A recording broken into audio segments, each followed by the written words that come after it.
ہوشیار انسان کی اصل اس کی عقل ہے اور اس کی جواں مردی اس کا اخلاق ہے۔ جاہل کے سامنے عقل کی بات مت کرو، پہلے وہ بحث کرے گا پھر اپنی ہاتھ دے کر دشمن ہو جائے گا۔ جانور میں خواہش اور فرشتے میں عقل ہوتی ہے، مگر انسان میں دونوں ہوتی ہیں۔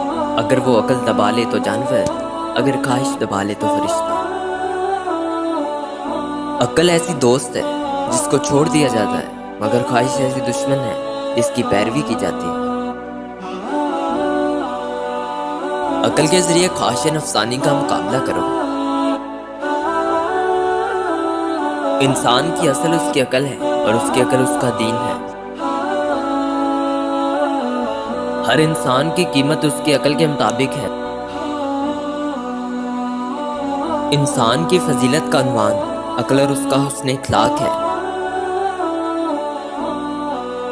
انسان کی دو فضیلتیں ہیں، عقل اور زبان۔ عقل سے فائدہ حاصل کرنا اور زبان سے فائدہ پہنچانا ہے۔ جو شخص نیکی کرنے سے بخل کرتا ہے وہ عقل مند نہیں ہے۔